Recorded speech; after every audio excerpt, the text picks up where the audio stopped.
సుమిత్ర గారు, 10 ఏళ్లలో మీరు దలుచుకుంటే, అంటే గత ప్రభుత్వం దలుచుకుంటే ముఖ్యంగా నీటి కేటాయింపులకు సంబంధించి, అదేవిధంగా ప్రాజెక్టులకు సంబంధించి, ప్రాజెక్టులను కూడా మీరు ముఖ్యంగా వివక్ష చూపించారు అనేది కూడా ఇంతకుముందు ప్రస్తావించారు. లేదంటే పాలమూరు రంగారెడ్డి ఎప్పుడో అయిపోయేది అని. మరోవైపు జూరాల శ్రీశైలంకు సంబంధించి ఇది కూడా ప్రస్తావిస్తున్నారు. కావాలనే మీరు అబద్ధాలు చెబుతున్నారు. జ్యోత్స్న గారు, అబద్ధాలు మావి కాదండి. అసెంబ్లీ సాక్షిగా అబద్ధాలు ఆడుతున్నది రేవంత్ రెడ్డి గారు, అబద్ధాలు ఆడుతున్నది కాంగ్రెస్ ప్రభుత్వం. మరి ఎప్పుడు ప్రారంభమైంది పాలమూరు రంగారెడ్డి? కాంగ్రెస్ అప్పుడు ఎందుకు పూర్తి చేయలేదు? బీఆర్ఎస్ వచ్చిన తర్వాత ఎంత మేరకు పనిచేయగలిగింది? ఏ ప్రాజెక్టు విషయంలో అయినా కానీ కాంగ్రెస్ చేసింది ఏమీ లేదు. మరి ఇవాళ మానవతరాయ్ గారు అంటారు కవిత గారికి సమాధానం చెప్పండి అని. మరి కవిత గారు సీఎమ్మా, రేవంత్ రెడ్డి గారు సీఎమ్మా? రేవంత్ రెడ్డి గారు సీఎం అనుకొని మేము పవర్ పాయింట్ ప్రజెంటేషన్ ఇచ్చినాం. కాంగ్రెస్ ప్రభుత్వం అనుకొని, కాంగ్రెస్ పార్టీ ప్రభుత్వం రాష్ట్రంలో అనుకొని ఆడుతున్నటువంటి అబద్ధాలకు మేము పవర్ పాయింట్ ప్రజెంటేషన్ లో ఇచ్చినాం. సాక్షాత్తు స్పీకర్ గారే చెప్తారు కదా, మీరు సీఎం గారిని విమర్శిస్తే మైక్ ఇవ్వమని. మాకు అక్కడ మైక్ ఇవ్వనప్పుడు, మాకు అక్కడ అవకాశం ఇవ్వనప్పుడు పార్లమెంట్ లో, అసెంబ్లీలో మేము బయట ప్రజలకు చేరవేస్తాము. నిజాలేంటో, నీళ్లకు సంబంధించిన నిజాలేంటో ప్రజలకు మేము తెలియజేస్తాం. ఈ కాంగ్రెస్ ఆడుతున్నటువంటి అబద్ధాలను, ఈ జూటా మాటల్ని ప్రజలకు తెలియజెప్తాము. ఏ ప్రాజెక్టు విషయంలో అయినా కానీ అనేక అనుమతులు, ఒక పర్యావరణ అనుమతి మాత్రమే మిగిలి ఉన్నది పాలమూరు రంగారెడ్డి విషయంలో. ఈ డిపిఆర్ తిప్పి పంపింది వెనక్కి కేంద్రం. అంటే అసలు ఒక్క ప్రాజెక్టు కన్నా అనుమతి తీసుకొచ్చిండ్రా? సరే, అనుమతి తీసుకొని రాకున్నా మరి విఠలన్న అన్నట్టు అనుమతుల ముందు అవసరం లేదు, నిర్మాణాలు పూర్తి చేసుకోవచ్చు. చేయగలిగినరా? ప్రాజెక్టుల అంచనా వ్యయము పెరగకుండా ఒక్క ప్రాజెక్ట్ అన్నా గతంలో శ్రీరామ్ సాగర్ కానివ్వండి, ఏ ప్రాజెక్ట్ అన్నా కానివ్వండి, నాగార్జున సాగర్ అన్నా కానివ్వండి, అంచనా వ్యయం పెంచకుండా నిర్మాణం పూర్తి అయిందా? మరి 1-2% నుంచి 100 రెట్లు అంచనా వ్యయాలు పెరిగిన సందర్భాలు ఉన్నాయి కదా. మరి అవన్నీ తెలియకుండా కేవలం కాళేశ్వరంలోనే అంచనా వ్యయం పెరిగింది, ఇక్కడనే పెరిగింది, కమిషన్ల కోసమే కట్టిన అనేటువంటిది తప్పుడు ప్రచారం. బోరు బావుల మీదనే ఆధారపడి వ్యవసాయం జరిగితే మరి అంతకు ముందు ఎందుకు సమైక్య రాష్ట్రంలో ఎందుకు బోరు బావుల మీద ఆధారపడి వ్యవసాయం జరగలేదు? ఎందుకు పంట ఉత్పత్తి పెరగలేదు? కేసీఆర్ గారి తర్వాతనే పంట ఉత్పత్తి ఎందుకు పెరిగింది? మరి ఆ 24 గంటల కరెంట్ ఇవ్వడము, భూగర్భ జలాలు పెరగడము, ఈ ప్రాజెక్టుల నిర్మాణము, చెరువుల పూడిక తీత, నిజాం సాగర్ ఎండిపోతే కాళేశ్వరం నీళ్లతో నింపుకోలేదా? శ్రీరామ్ సాగర్ వట్టిపోతే కాళేశ్వరం జలాలతో నింపుకోలేదా? మరి ఎండాకాలంలో కూడా చెరువులన్నీ మత్తలు దుంకలేదా కాళేశ్వరం జలాలతో?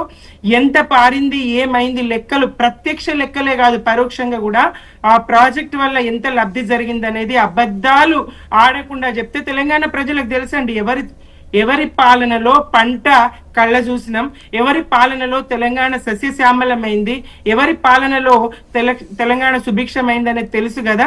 అన్నీ తెలిసి కూడా ఇవాళ మరి వీళ్ళేమన్నా అప్పు చేయకుండా ఉన్నారండి? కాంగ్రెస్ 3 లక్షల కోట్ల అప్పు చేసి ఏం నిర్మించిండ్రో? ఒక్క కాలువ పూడిక తీసిండ్రా? ఒక్క చెరువు పూడిక తీసిండ్రా?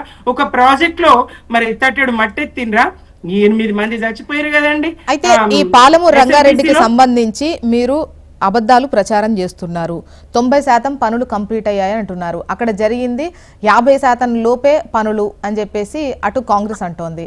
అండ్ దాంతోపాటు వాళ్ళు వచ్చిన తర్వాత 7,000 కోట్లు పరిహారంగా కూడా మేము చెల్లించడం జరిగింది అని చెప్పేసి అంటున్నారు.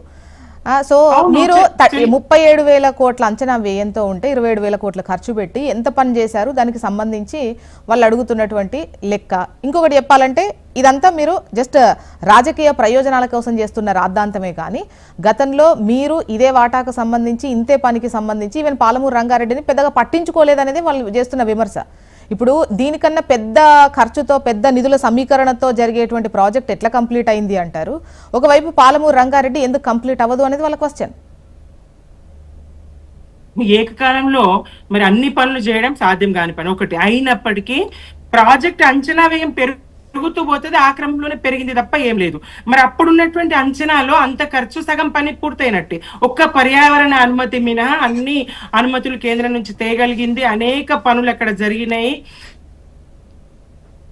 అయినప్పటికీ ఇప్పుడు అంచనా వ్యయాలు పెంచుతూ బీఆర్ఎస్ ను తప్పుబట్టడం, అబద్ధాలు ఆడడం, తాత్కాలిక ఒప్పందము, అది అగ్రిమెంట్ కాదండి, అడ్జస్ట్మెంట్, తాత్కాలిక సర్దుబాటును మరి బీఆర్ఎస్ ఒప్పందంగా చూపించి బీఆర్ఎస్ మరణ శాసనం రాసిందని, కేసీఆర్ గారిని ఉరిదీయాలని, హరీష్ రావు గారిని ఉరిదీయాలని సుమిత్ర గారు ఇక్కడ ఒక క్లారిటీ ఇవ్వాలి. ఈ కేటాయింపులకు సంబంధించి అంటే మీరు తాత్కాలికం అంటున్నారు, సో అదే ఒక విధంగా అన్యాయానికి శాసనంలా మిగిలింది అని చెప్పేసి వాళ్ళు అంటున్నారు. ఒకటి ఏంటంటే ఇప్పుడు ట్రిబ్యునల్లో తేలేంత వరకు కూడా ఓకే, దీనికి ఓకే, ఈ తాత్కాలిక ఒప్పందం అప్ టు ట్రిబ్యునల్లో విషయం తేలే వరకు, కేటాయింపుల గురించి తేలే వరకు ఇంకా ఒకే సంతకం అన్న విధంగా మీరు వ్యవహరించారు. సో ఇలా వ్యవహరించినప్పుడు ట్రిబ్యునల్లో తేలేందుకు అటు ఏపీ ఎందుకు సహకరిస్తుంది అనేది వాళ్ళ క్వశ్చన్ కాంగ్రెస్ది. అంటే ఏ ఇయర్ కా ఇయర్ వెళ్ళి పెట్టి వాదనలు వినిపించి సంతకం పెట్టి ఇంకెప్పుడు అని వెంటబడే కన్నా కూడా మళ్ళీ ఇప్పుడు ట్రిబ్యునల్లో తేలే వరకు ఇదే పరిస్థితి నడుస్తుంది కదా, అప్పటి వరకు ఇదే సంతకం అని చెప్పేసి సంతకం పెట్టారట, అవునా?